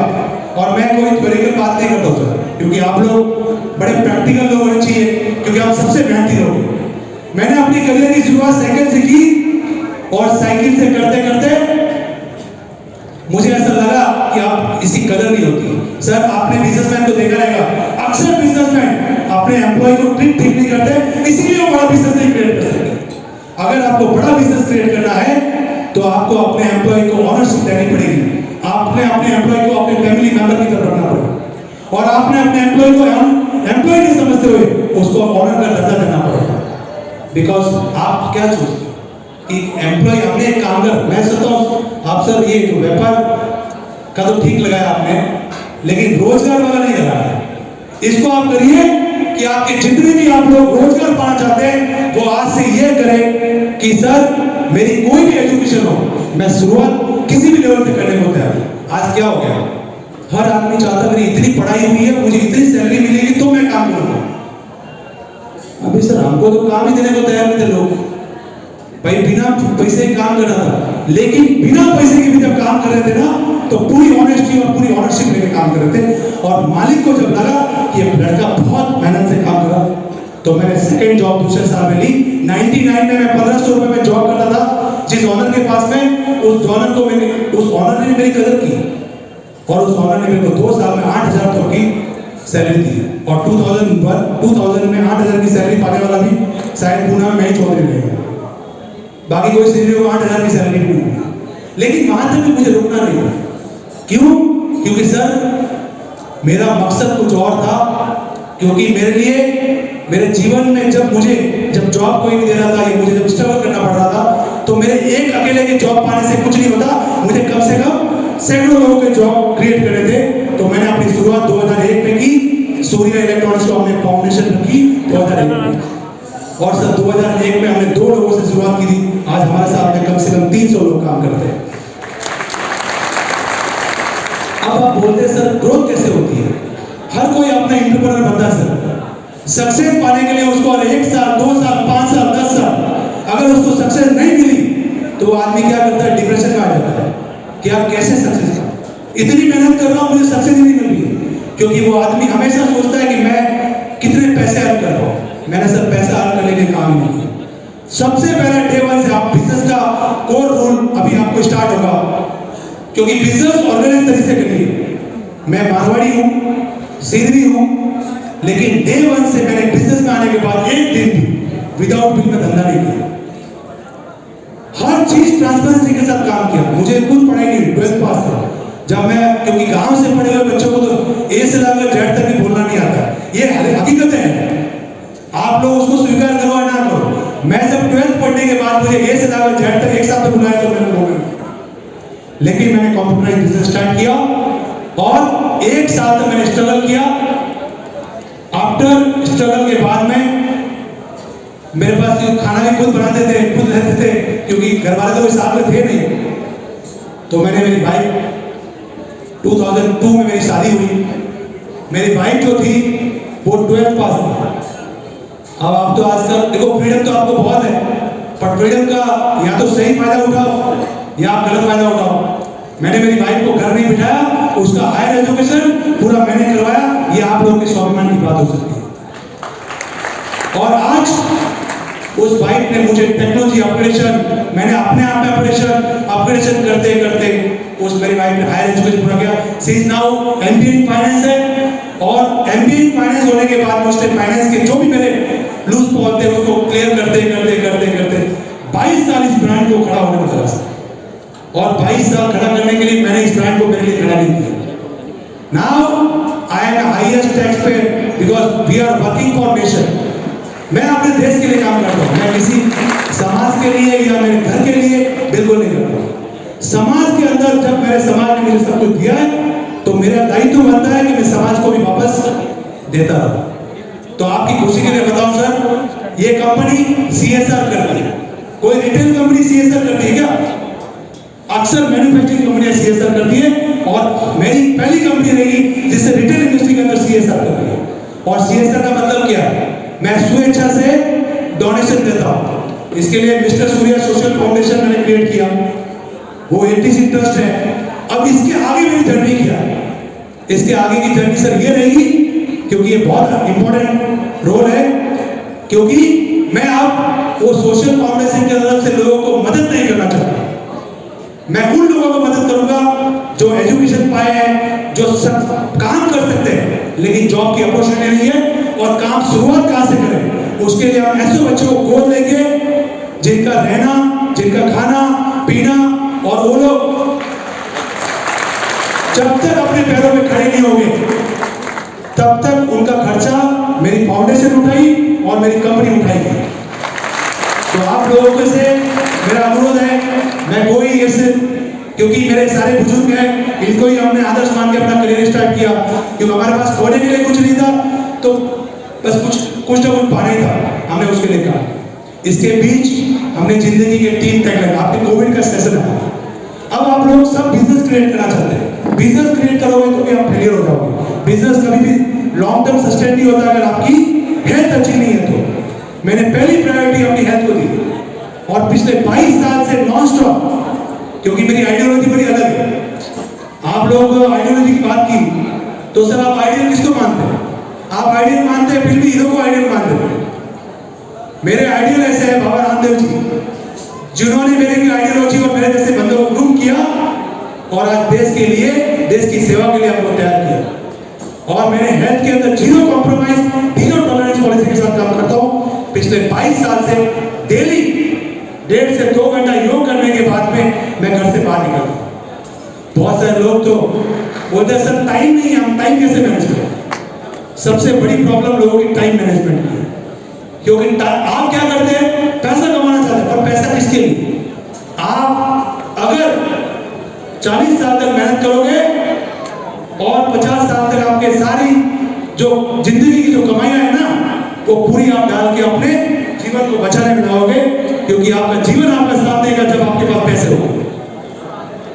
आप लोगों ने पहली प्रायोरिटी अपनी हेल्थ को दीजिए, और हेल्थ में भी मैं आपको बहुत सिंपल फॉर्मूला के साथ प्राणायाम करिए। आज योग जैसा स्वामी जी बाबा रामदेव जी ने योग को एकदम ग्राउंड लेवल पे खड़ा कर दिया। पहले योग बड़े लेवल का योग हुआ करता था, आज आम लोग योग कर सकते हैं। और योग का बेनिफिट ये हुआ कि पिछले 20-25 साल में मैंने कभी सर एलोपैथिक मेडिसिन नहीं किया, और मैंने एक दिन भी घर में बीमारी के नाम पे एक दिन भी घर पे नहीं रहा। लास्ट 24 साल से मैं करीबन नॉन स्टॉप काम कर रहा हूँ। ये आपको लगता रहेगा सर फिर आप घर वालों को टाइम कैसे देते हैं? मैंने बोला भैया घर वाला का एक भी आदमी फ्री नहीं होना चाहिए। क्यों उनको फ्री में मिलना चाहिए? सारे घर वालों को भी, हमारी भाभियाँ, हमारे भैया, सारे अपने अपने रोल निभाते हैं। कोई ज्वाइंट फैमिली चलाते हैं, क्योंकि हमने निस्वार्थ भाव से काम करना चालू कर दिया। हर फैमिली का मेंबर एंगेज होना चाहिए, और हमने सबके लिए करना है। साथ ही साथ सारे युवा हमसे इंस्पायर हो, आगे बढ़े और जीवन में तरक्की करें, उसके लिए वो काम करें। इसी के साथ कोविड आया सर, कोविड में आने लोग डिप्रेशन की वजह से मर गए। हमने कोविड में पुलिस वालों को लेक्चर दिया, और क्योंकि चौधरी को वैसे पुलिस वालों के सामने जाने की बात है तो बड़ा अनकॉन्फिडेंट होता है, महाराष्ट्र में स्पेशली, क्योंकि आप तो यहाँ पे नौकरी थे। महाराष्ट्र में हमने सबको गाइड किया और कोविड के टाइम में भी हमने विदाउट मेडिसिन सर्वाइवल किया, बिकॉज वो कॉन्फिडेंस था, वो हार्ट के जो बिट्स थे, क्योंकि प्राणायाम करने वाले आदमी को कोई बीमारी जकड़ती नहीं है। और सब क्या हो गया, अभी सारे लोग भाग गए, व्यापार अभी डूबने वाला है। आपको यकीन नहीं रहेगा उस टाइम में मेरे अंदर खुशी के आंसू थे कि अब शायद व्यापार हम खड़ा नहीं कर पाएगा, बिकॉज इतना बड़ा एम्पायर में इतने सारे एम्प्लॉय एक साथ में छोड़ के चले जाएगा। और घर वालों को पूछो तो क्या हो गया, अरे क्या हमारे बेटों की तुम जान की जो गारंटी ले लेंगे क्या? अरे भाई, जब हमारी जान, हमारे को माँ बाप की प्यारे लेंगे, लेकिन उस वक्त पे कोई आपको खड़ा नहीं होता जब आपकी जान पे आता है। और उस दिन हमने 3 टैगलाइन खड़ी कर दी कि हर दिन जिंदगी को आखिरी दिन की तरह जिएंगे, और कल ना भी रहे ना तो किसी चीज का गम नहीं होना चाहिए, क्योंकि हमारे रहने नहीं रहने से कोई हमारे देश की जनसंख्या कम नहीं हो सकती है। और आप लोग तो बड़ी इंपॉर्टेंट कहते हैं कि अरे मैं नहीं रहूंगा तो मेरे घर वालों क्या होगा। हमारे पूर्वज भी चले गए, हम भी चले जाएंगे, तब भी वो ऐसे ही चलेगा। इसीलिए खुद की इंपॉर्टेंस कम करते हुए अपने देश को प्रायोरिटी रखिए और हर दिन जिंदगी को आखिरी दिन बनाइए, ताकि आप जीवन को कुछ ना कुछ रोज नया करने की कोशिश करें, ताकि आप जीवन में आगे बढ़े। और हर दिन जिंदगी अगर आखिरी बनाओगे तो शायद देश के लिए वो काम आएगा, और हमारा जीवन देश के लिए काम होना चाहिए। दूसरी टैगलाइन मिली, कल रहे ना रहे, आज का काम हम आज फिनिश करेंगे। क्योंकि क्या करते हैं लोग, अरे आज नहीं करेंगे, कल कर लेंगे, कल नहीं परसों कर लेंगे। पर लेकिन आप लोगों को यस, मैं सर कोई प्रॉब्लम नहीं है अगर मैं आया हूँ, क्योंकि मेरे लिए वैसी व्यवस्था बहुत ज़्यादा रहती है। मैं आपके प्रोग्राम को एक्सेप्ट किया, मैं इंडिया का पहला प्रोग्राम है जो किसी के इन्विटेशन से स्टेट छोड़ के यहाँ पे आया, क्योंकि मेरे लिए मेरी कोई आप प्रशंसा करो या आप मेरी प्रशंसा ना करो, मुझे फर्क नहीं पड़ता। क्योंकि जिस इंडस्ट्री में खड़ा हुआ ना, उस इंडस्ट्री में चौधरी कोई नहीं है, क्योंकि वहाँ पे सारे बड़े बिजनेसमैन, बड़े अफसर रहते हैं। तो वहाँ पे हमारे जैसे लोग रहते हैं ना, तो कोई इधर टांग खींचता है, कोई उधर खींचता है, कोई इधर स्टैंड करता है, और अपन क्या करते हैं, उनसे उधर से बैठते हैं। मैंने उन लोगों से कभी 15 से 18 साल तक मैंने अपनी इंसल्ट दे दी है, और कभी भी मैं अपने विजन से कभी झुका नहीं हूँ, और किसी के कहीं पे किसी लेवल की इंसल्ट की तो मैंने अपने आप का मॉरल डाउन नहीं हुआ। और मैं आपको ही बोलता हूँ, जीवन में कोई उतार चढ़ाव आए ना तो अपना मॉरल डाउन मत करो, क्योंकि अक्सर क्या होता है ना, आदमी टूट जाता है, अरे यार मेरे को इसने ऐसा कैसे बोल दिया, मेरे प्रति ऐसे कैसे विचार कर सकता है। अरे क्या फर्क पड़ता है, आपके लिए कोई अच्छा सोचे कोई बुरा सोचे, और जितना ही आपको क्रिटिसाइज करने लगे ना, उतनी आपकी ग्रोथ अच्छी होगी। अगर आप ये बात को माइंड में बिठा पाओगे ना, तो आप लाइन पर जाना पड़ोगे। लास्ट में आपको एक मेरी टैगलाइन बता देता हूँ कि हमारे गुरु बोलते हैं हमेशा, आप बाबा रामदेव को जानते हैं कि जानते हैं? जिस आदमी ने 30 साल पहले साइकिल से शुरुआत की, आज कारोबार जगत में सबको हिला के रख दिया, उसका कारण क्या है? उस आदमी को खुद के लिए कुछ नहीं करना था, और सारा एक ट्रस्ट जिसने इस देश में इतना बड़ा रोजगार खड़ा किया। और आने वाले समय हम भी उनकी पैदाइश है भाई साहब। लोग बोलते हैं ना मैंने बिजनेस किया, मैंने बिजनेस नहीं किया, मैंने एक आइडियोलॉजी को जिया है, उस आइडियोलॉजी को सक्सेस बनाने के लिए रात दिन एक किया है, और उसी का बायो प्रोडक्ट हूँ, सूर्या इलेक्ट्रॉनिक्स उसी का बायो प्रोडक्ट है। तो हमेशा विकल्प रहित संकल्प और अखंड प्रचंड निरंतर पुरुषार्थ के साथ आपने काम करना चाहिए। विकल्प रहित संकल्प का मतलब आप पूछेंगे तो लोग बोलेंगे सर किस बात का संकल्प, किस बात का विकल्प? विकल्प रहित संकल्प का मतलब ये होता है जो आपने ठान लिया ना, उसके लिए रात दिन एक करो और निरंतर प्रयास करो, हर दिन अपना जिंदगी को आखिरी बनाओ। क्योंकि आप क्या करते हैं ना, 2-4 दिन बहुत मेहनत कर देते हैं, फिर 2 दिन आराम से सो जाते हैं। भाई साहब, जिंदगी में अगर सक्सेस बनना है, और सक्सेस मिलेगी नहीं मिलेगी कोई गारंटी नहीं होती है, क्योंकि हर आदमी इधर दुनिया में आया ना, वो सोचता है मुझे सक्सेसफुल आदमी बनना है। अरे भाई नहीं बनेगा तो डिप्रेशन में चला जाएगा। उससे बेटर तू मेहनत कर ले, और मेहनत करते करते सक्सेस अगर मिल गई तो बायो प्रोडक्ट के रूप में आप उसको स्वीकार करें, अपने घमंड के लिए अपना यूज ना करें उसको। और सक्सेस हमेशा बायो प्रोडक्ट होनी चाहिए। इसीलिए विकल्प रहित संकल्प और अखंड प्रचंड निरंतर पुरुषार्थ, क्योंकि आप हमेशा निरंतरता से पुरुषार्थ करेंगे तो आज नहीं तो कल नहीं, साल 2 साल 5 साल 10 साल 15 साल 20 साल। अरे किन्हीं लोगों को तो जिंदगी लग जाती है सक्सेस पाने के लिए, तो इसीलिए आप बायो प्रोडक्ट में जब भी मेहनत करोगे तो आपको सक्सेस इजीली मिलेगी। मैं इतने ही शब्दों के साथ अपने शब्दों को विराम दूंगा। और आप मेरे से जुड़ना चाहते हो तो सिंपली मैंने आज आते आते आप लोगों के लिए यूट्यूब चैनल क्रिएट किया है। रमेश चौधरी करके मेरा यूट्यूब चैनल है, सूर्या रमेश चौधरी, और सूर्या इलेक्ट्रॉनिक्स का भी यूट्यूब चैनल है। साथ ही साथ आप रमेश चौधरी फेसबुक से जुड़ सकते हैं। मेरे जीवन का एक ही मकसद है भाई साहब, आपके लिए मैं कल रहूं ना रहूं, जब तक रहूंगा तब तक समाज के लिए जीऊंगा और देश के लिए जीऊंगा, ये मेरा प्रण है। मेरा नंबर भी आप नोट कर लीजिए। आप मेरा नंबर नोट करना चाहते हैं 9011 923434। मेरी सारी इंफॉर्मेशन गूगल पर अवेलेबल है। आप कभी भी गूगल सर्च करके सूर्या इलेक्ट्रॉनिक्स डालेंगे तो आपको सारा बायोडाटा आपसे मिल जाएगा। बहुत बहुत धन्यवाद, आप लोगों ने पैसेंस से सुना, क्योंकि मेरे लिए लेक्चर देना मेरा प्रैक्टिस नहीं है, ये मेरी प्रैक्टिस वाला लेक्चर नहीं सर, एकदम सिंपल वाला लेक्चर है, वही मैं प्रैक्टिस करके आता हूँ। अखिल भारतीय सिरवी महासभा मध्य प्रदेश और के पदाधिकारीगण, सिरवी समाज के उद्योगपतिगण व मध्य प्रदेश के व्यापारीगण, बैंक से पधारे हुए अतिथिगण व सरकारी कर्मचारीगण व मीडिया, मैं जैसे कि देख रहा था कि अभी तक आपने काफ़ी कुछ सुना, बहुत ही शांत स्वभाव से सुन रहे हैं। काफ़ी लोगों ने अपना अनुभव आपको शेयर किया। मैं अब आपका ज़्यादा समय नहीं लेते हुए सिर्फ आने वाले 25 सालों के अंदर कौन सा बिजनेस किस स्टेज पे चलेगा और किस बिजनेस में हमें इन्वेस्टमेंट करना चाहिए, उसके बारे में मैं बात करूंगा। क्या आप कोई बता सकते हैं कि ऐसा कौन सा बिजनेस है जहां पे बिजनेसमैन को नहीं कस्टमर को इंतजार करना पड़ता है? कोई बता सकता है क्या बिजनेस है ऐसा?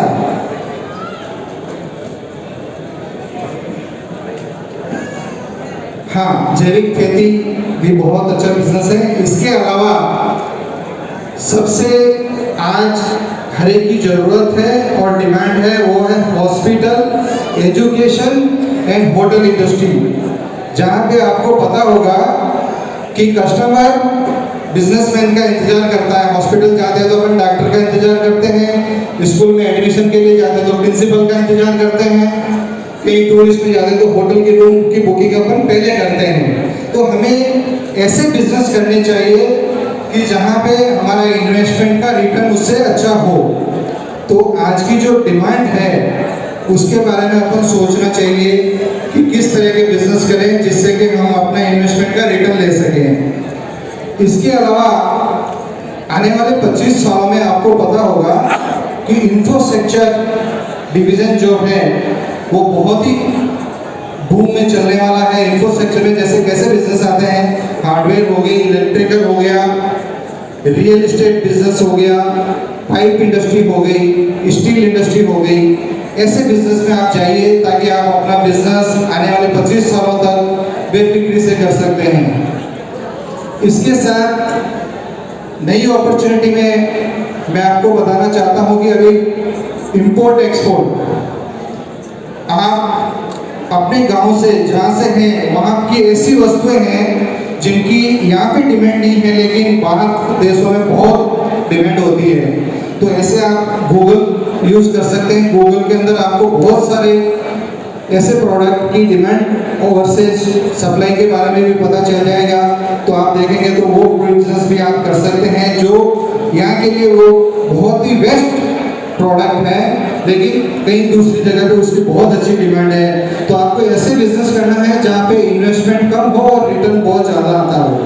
इसके लिए आप लोग काफ़ी मतलब प्रोजेक्ट मिलते हैं, ऑनलाइन पे भी मिल जाते हैं या फिर आप किसी से ले भी सकते हैं या भी मेरे से भी आप पूछेंगे तो मैं आपको बता सकता हूँ उसके बारे में। इसके अलावा एजुकेशन में आपने देखा होगा कि एजुकेशन टॉयज मतलब एजुकेशन खिलौने, एक मिडिल परिवार के अंदर एक बच्चा पैदा होता है तो जब उसकी उम्र 5 साल होती है, जब तक हर परिवार में कम से कम 20 से 25 हज़ार रुपए के खिलौने आ जाते हैं। तो हमें ऐसा बिजनेस करना चाहिए कि बच्चों को एजुकेशन भी मिले, अपना बिजनेस भी हो और उसको आगे बढ़े समाज। मतलब आपने कोको मिलन करके नेशनल ज्योग्राफी में भी देखा होगा, कोको मिलन और नेशनल ज्योग्राफी ऐसे चैनल हैं जिस पे आपको ऐसे टॉयज बताए जाते हैं, बच्चे खेलने के साथ साथ सीखते भी हैं। मतलब ये बिजनेस आने वाले फ्यूचर के बिजनेस हैं, जो मैं बता रहा हूँ आपको, वो आने वाले फ्यूचर के बिजनेस हैं जिसमें लागत बहुत कम होती है लेकिन मार्जिन बहुत बड़ा होता है। एक खिलौना बनाने के लिए मुझे जहाँ तक मेरा अनुभव है कि 20-25 डाई लगती है, उसकी कीमत होगी 40-50 लाख, लेकिन उसकी वॉल्यूम जब आती है, नेशनल ज्योग्राफी वाले या कोको मिलन वाले वो खिलौना एक्सेप्ट कर लेते तो करोड़ों में आपको मिल जाते हैं। एक ये कर सकते हैं आप लोग। इसके अलावा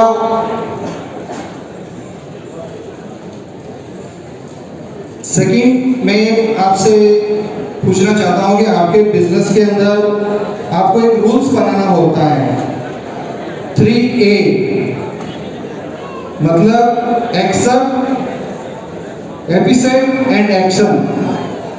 आपका जो बिजनेस कर रहे हैं उसके अंदर यदि आपको कोई कंप्लेंट आती है तो पहले एक्सेप्ट करिए, फिर उसको रिसॉल्व करिए। उसके बाद में आपकी कंपनी में काफ़ी एम्प्लॉयज काम करते हैं, उन एम्प्लॉय की तरफ से आइडिया लीजिए। आप सेफ हैं या डायरेक्टर हैं वो उससे कोई फर्क नहीं पड़ता।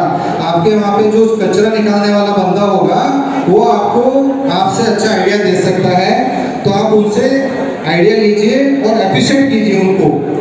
उसके बाद आता है एक्शन, मतलब जो एक्शन आपको टाइमली लेनी पड़ती है। मतलब आज मार्केट में आपने देखा होगा कोरोना काल में काफ़ी मेडिसिन थी जिसकी डिमांड बहुत ज़्यादा थी और सप्लाई बहुत कम थी, तो जिन्होंने वो प्रोडक्ट बनाने उस टाइम चालू किए राइट टाइम पे, उसे बोलते हैं एक्शन। मतलब आपको एक्शन करनी है कि जल्दी से जल्दी जो प्रोडक्ट डिमांड में है उसके बारे में सोचे, तो उससे आपके बिजनेस में अच्छी मार्जिन मिल सकती है। इसके अलावा आप यदि कोई इंडस्ट्री लगाना चाहते हैं तो इंडस्ट्री के लिए आप सबसे पहले जरूरी है कि आपका रॉ मटेरियल, तो रॉ मटेरियल के लिए आपको यही सोचना है कि जो आपके आसपास या नज़दीक में जो रॉ मटेरियल मिल रहा है उसी के बारे में आप इंडस्ट्री लगाइए, ताकि आपको रॉ मटेरियल के लिए बाहर नहीं जाना पड़े। सेकंड, बिजनेस में आपको सबसे महत्वपूर्ण होती है मार्केटिंग। जब तक आपके हाथ में मार्केटिंग नहीं होगी तब तक आप प्रोडक्ट बनाने के लिए तो काफ़ी लोग बैठे हैं, लेकिन मार्केटिंग करना बहुत मुश्किल होता है। मार्केटिंग करने के लिए सबसे पहले आपको एक्सपीरियंस होना चाहिए, और जो बिजनेस में आप जा रहे हैं वो बिजनेस की मार्केटिंग कैसी है, मार्केट में डिमांड एंड सप्लाई क्या है, उसके बारे में स्टडी कर लेनी चाहिए ताकि आपका लगा हुआ पैसा डूबे नहीं। उसके अलावा आपको जो भी बिजनेस कर रहे हैं, मतलब बिल टू बिल कीजिए, बिल के अंदर कीजिए। चाहे आपको जीएसटी लगता है तो आप जीएसटी भरिए। जीएसटी कहाँ भरते हैं अपन? अपने नफे के ऊपर जीएसटी भरते हैं। मतलब जब आपका इनपुट होता है आउटपुट के डिफरेंस के ऊपर ही आपको जीएसटी भरना पड़ता है। मुझे कहते हुए गर्व होता है कि मेरी कंपनी एक साल का 75 करोड़ रुपया जीएसटी भरती है। मतलब आप यदि धंधा करेंगे, बिजनेस करेंगे, सिस्टम से करेंगे, टेक्नोलॉजी के साथ करेंगे तो आप कभी फेल नहीं हो पाएंगे। फेल होने का चांस ही नहीं है। जब आप बिजनेस कर रहे हैं, अकेला मैं कुछ नहीं कर सकता हूँ। मेरे यहाँ पे आज 800 आदमी काम करते हैं। जो वाइनी पाइप्स आप देख रहे हैं, 800 आदमी काम करते हैं वहाँ पे थ्रू आउट इंडिया में, साउथ इंडिया के अंदर। और हमारी कंपनी का टर्नओवर करीबन 500 करोड़ रुपया है सालाना। इसके अलावा हम लोग एक इंस्टीट्यूशन भी चलाते हैं, एजुकेशन इंस्टीट्यूशन है मेरी, वरीन इंटरनेशनल रेसिडेंशियल नाम से, जहाँ पे भी हमारे पास 2200 बच्चे कार्यरत हैं और उसमें काफ़ी बच्चे श्रीलंका के बच्चे हैं। मुझे गर्व होता है आज इस मंच पे बोलने का, क्योंकि मैं काफ़ी इंटरनेशनल प्रोग्राम और नेशनल प्रोग्राम चुका हूँ, लेकिन आज जो मैं प्रोग्राम अटेंड कर रहा हूँ वो मेरे समाज का है, मेरे अपनों का है। मेरा अनुभव मैं आपको बताते हुए मुझे बहुत हर्ष हो रहा है। Thank you. जय माता दी। पढ़ाई 6 क्लास तक हुई है। मैं 14 साल की उम्र में गांव दुदोड़ मारवाड़ जंक्शन से पुणे आ गया था और 4 साल नौकरी करने के बाद में 2000 साल से मैंने रियल इस्टेट में काम शुरू किया। मेरे हिसाब से रियल इस्टेट बिजनेस बहुत ही अच्छा बिजनेस है, इसलिए मैंने रियल इस्टेट बिजनेस शुरू किया और भाइयों को भी रियल इस्टेट बिजनेस शुरू करने में सलाह देता था, क्योंकि रियल इस्टेट बिजनेस जो है वो मैन्युफैक्चर बिजनेस के बाद में सबसे अच्छा बिजनेस रियल इस्टेट बिजनेस है। आज मेरे ग्रुप में 20 इंजीनियर्स की टीम काम करती है और सपोर्टिंग स्टाफ है। 4 रेसिडेंस प्रोजेक्ट और 2 कमर्शियल प्रोजेक्ट के ऊपर मैं काम कर रहा हूँ।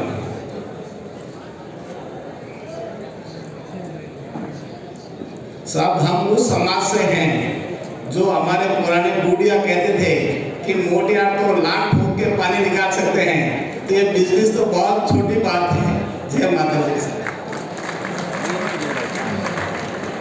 बहुत बहुत धन्यवाद। जो यहाँ में ऐसा लगा मुझे कि मध्य प्रदेश में एक भी नहीं है, तो उसमें प्रयास करना चाहिए।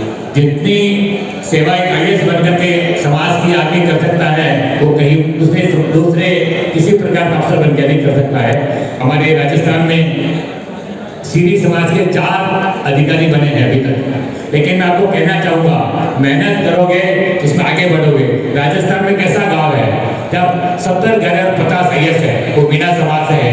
एक ऐसा गांव है जहाँ 100 घर और 50 IAS है, वो चारण समाज से है। तो अपने समाज को उसमें आगे बढ़ना है और प्रशासनिक सेवा का इसमें किसी प्रकार का हाई लेवल पे का रिजर्वेशन नहीं है। आप अच्छी पढ़ाई करोगे तो आपको बहुत अच्छा फायदा मिलेगा। एक कहावत है कि उत्तम खेती मध्यम व्यापार नीच नौकरी। ये हमारे पूर्वज कहा करते थे कि ये इसकी कहावत है, लेकिन आज का जमाना बदल गया है। अब सबसे आज के जमाने में सोचे तो उत्तम नौकरी है, आप IAS बनोगे तो सबसे उत्तम, सबसे ज़्यादा आपकी इज्जत मिलेगी, सबसे ज़्यादा आपको मान सम्मान मिलेगा। लेकिन खेती भी अपने को करनी है, कुछ आधुनिक तरीके से करनी है। आप आलू पैदा करते हो, उसका चिप्स 50 ग्राम का चिप्स 25 रुपये बिकता है और आलू बिकता है 20 रुपये किलो। इसी प्रकार से टमाटो, उसका सॉस कितना महंगा बिकता है। आप लोग को खेती करने के साथ साथ भी एक ग्रुप बना करके गांव के अंदर अपने परिवार का ग्रुप, अपने समाज का ग्रुप बना करके एक स्मॉल स्केल इंडस्ट्री में जाना चाहिए, ताकि इस इंडस्ट्री के माध्यम से अपना आप लाभ कमा सकें और आपका जितना भी प्रोडक्शन हो वो खपत हो सके और आपको प्राइस मिल सके। आजकल ऑर्गेनिक खेती का जमाना है, खेती लोग बहुत अच्छी तरीके से करते हैं, लेकिन उसकी मार्केटिंग बहुत जरूरी है। उस मार्केटिंग के लिए आप नए ऐप्स आए हैं, उस ऐप के माध्यम से आप कस्टमर जोड़ें, मुंबई में जोड़ें, इंदौर में जोड़ें, कहीं भी जोड़ें और उसको आप होम डिलीवरी अपने आप हो जाएगा। आज की कोरियर के माध्यम से सारी चीज़ होती है, तो उसमें आप अच्छे पैसे कमा सकते हैं। तो ये खेती के माध्यम से अब व्यापार के क्षेत्र में भी आप सबको आगे आना है। अपने लोग आए हैं। दक्षिण भारत में जितने भी मध्य भारत में लोग हैं, ये सब व्यापारी हैं। हम खेती करते थे राजस्थान में, कहीं ज़्यादा तकलीफ हुई। आप लोग 100-150 साल पहले मध्य प्रदेश में आ गए और कुछ लोग पीछे रहे, उनको भी वहाँ पानी की कमी हुई, तो उन्होंने मध्य प्रदेश में आकर के दक्षिण भारत मध्य भारत में जाना चालू किया। वहाँ जाकर के उन्होंने सबने नौकरी की। नौकरी करने के बाद में धंधा सीखा और ऐसे गुण सीखे कि सब बढ़ते चले गए। सीधी समाज एक ईमानदार जात है, ईमानदार कास्ट है और बड़ी कड़ी मेहनत करने वाले लोग हैं। कुछ भूखे रहने के काम कर सकते हैं कुछ समय के लिए, लेकिन मेहनत करते हैं, दिन रात करते हैं और जो मेहनत करता है उसको जरूर कुछ फल मिलता है। मैं आपको बताना चाहूँ तो मैं 16 साल की उम्र में बैंगलोर गया था। 16 साल की उम्र में जाकर के मैंने 2 साल 3 साल काम सीखा और 19 साल की दुकान मैंने दुकान लगा दी और 4 साल के अंदर बिना पैसे दुकान लगाई, पैसा नहीं था, 5-10-20 हज़ार का 10-20 हज़ार की दुकान लेगी। लेकिन 4 साल के अंदर मैं साउथ इंडिया में जो वहाँ जैन हजारों 200-300 साल से रहते थे, उनके कॉम्पिटिशन में व्यापार करने लगे। छोटा बच्चा था मैं, लोग देखते थे कब यहाँ से भाग जाएंगे, लेकिन भागे नहीं। हम बड़े अदब से खड़े रहे और 15-20 साल उनका लगा करेंगे तो मजबूत हो गए, बहुत ज़्यादा मजबूत हो गए। मेहनत करने के लिए आप मेहनत करोगे तो बहुत आगे बढ़ोगे, और मेहनत आप उसमें आपकी पूरी उसमें आँख होनी चाहिए। जैसे अर्जुन ने उसको कहा था अपने अर्जुन को, कृष्ण भगवान ने, कि तेरे को पेड़ दिख रहा है क्या? उसको कहा उस चिड़िया को भेज रहा है उसकी आँख को। तो उन्होंने पूछा कि तू तेरे को पेड़ दिख रहा है? बोला नहीं दिख रहा है। उसको बोला चिड़िया दिख रही, नहीं दिख रहा है। तो उसकी आँख दिख रही, हाँ मुझे आँख दिख रही है। तो आपको चिड़िया की जो आँख जो अर्जुन को दिख रही थी उस तरह से व्यापार में सतर्क रहना है, और दिन रात मेहनत करोगे तो आप सक्सेस जरूर होंगे। मैंने एक व्यापार किया था, आपको बताना चाहता हूँ। मैंने 25-20 साल पहले एक साइनेज होर्डिंग का मैंने धंधा चालू किया था। मैंने नहीं, मेरे परिवार को किसी को करना था, मैंने करवा दिया। 10-20 लाख पर डाल के संभाल दे दिया। आप सोच नहीं पाओगे, मेरी 6 महीने में मेरे पास पहली बोझ हुई 500 रुपया। क्या दुकान चला पाओगे उस दुकान को? ऐसा कोई भी नहीं चला पाएगा। लेकिन मुझे जो लगा कि इसमें कुछ कमी है, उसमें मुझे इन्वॉल्व होना चाहिए, ये दुकान बंद करनी पड़ेगी। मैंने उस पर दिन रात फोकस किया कि कैसे इसको काम किया जाए, ये माल कहाँ से आता है, उसका प्रोडक्शन क्या है। तो मैं कहीं भी जाता था ना, उस बारे में सोचता था। मैं जब ताइवान गया तो ताइवान में सोचता था कि मेरा माल ये बिक सकता है क्या, या मैं ताइवान से कुछ खरीद सकता हूँ क्या।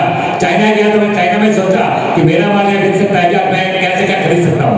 मैंने 3 साल में, जो मेरी 6 महीने का सिर्फ 500 रुपया था, 3 साल में उस कंपनी का टर्नओवर मैंने 50 करोड़ किया, और भारत के 4 कंपनी में मेरा नाम आएगा सबसे बेस्ट कंपनी में।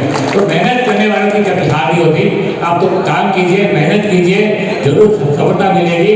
और सीधी समाज को कहीं भी बैंकों में जाके लोन लेने में कोई तकलीफ नहीं है। समाज गवर्नमेंट की सारी अनेक स्कीमें हैं, और 10 लाख 20 लाख रुपए में गवर्नमेंट के मोदी जी के ऐसे ऑर्डर है कि आपको किसी प्रकार की गारंटी देने की जरूरत नहीं है, और आप लोन लेके भी काम कर सकते हैं। लेकिन ईमानदारी से आप मेहनत करोगे तो आपका लोन भी रिपेमेंट होगा, आपको प्रॉफिट भी होगा, और अपना आप तरक्की भी कर पाओगे। मैं भाई हमारे अध्यक्ष मोदी जी, भगवान जी का बहुत बहुत धन्यवाद देता हूँ कि उन्होंने एक शानदार दक्षिण भारत, मध्य भारत, राजस्थान और एक MP को सब लोग मिलाया है। तो ऐसे महोदय बहुत बहुत स्वागत। साथ में पूना के वरिष्ठ और 15 साल से समाज को मार्गदर्शन वाले भाई चंदाराम जी, इलेक्ट्रॉनिक मार्केट में अपनी चमकाने वाले भाई रमेश जी, आप सबका मैं और मंत्र विराजमान जितने भी अतिथि है सबका बहुत हार्दिक स्वागत करता हूँ, धन्यवाद देता हूँ। और इस समारोह में हमें बुलाकर जो हमारा मान सम्मान किया है उसके लिए सबका बहुत बहुत आभारी। जय हिंद, जय भारत।